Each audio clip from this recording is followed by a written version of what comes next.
The melody phantom there once was a girl who adored music more than anything else. Whenever she found a new music video, she would replay it 20 or 30 times. Every morning she woke up and immediately turned on her favorite songs. On her way to school or back home, her headphones were always on. And during lessons, she quietly hummed the latest tune under her breath.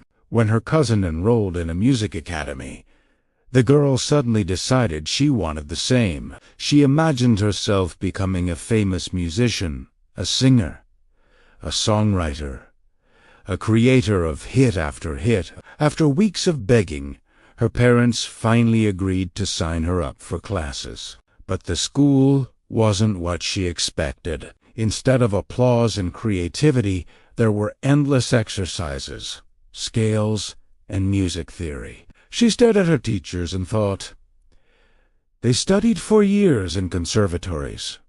Why doesn't anyone know their names? Once, she directly asked her solfege teacher if she had ever written a single song. The woman, who seemed to be either 50 or maybe 100, blushed and said softly that composing takes years of hard work. At home, her father jokingly asked if she had composed her masterpiece yet. That was the final straw. Furious and humiliated, the girl ran away. She wandered through the city, determined not to return until she created her own song. But no melody came. She slept in an abandoned house, lived off pastries and bottled water, and walked the streets from morning till night, searching for inspiration. After several days, exhausted and sick with a fever, she began hearing strange things. Sounds turned into instruments.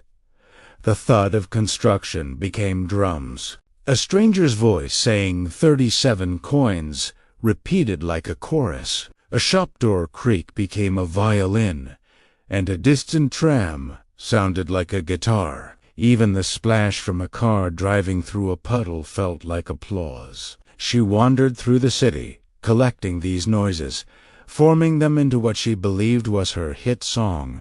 Overjoyed, she ran home, but the closer she got, the more the melody slipped from her mind. Terrified she would forget it forever, she tried recording it on her phone, imitating the instruments, the rhythm, the chorus.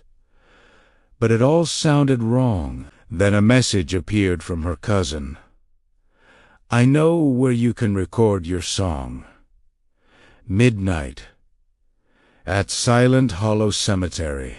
The girl didn't question it. It felt like the only chance to save her creation. She returned to her hideout, waited for nightfall, and went to the cemetery. She walked fearlessly among the gravestones until she reached the darkest corner and met musicians. They were skeletons, dressed in faded black suits. They bowed politely and said they loved her song and would gladly record it. And then they began to play her song, exactly as she imagined. Suddenly something inside her snapped back into place. Her feverish dream lifted. She realized where she was, and panic flooded her. The song she heard was nothing but horrible noise echoing around the graves. Then the clouds shifted, and moonlight illuminated another figure, a girl stepping forward. Goushin, but she wasn't alive. Her mouth opened unnaturally wide, and she shrieked, 37 coins!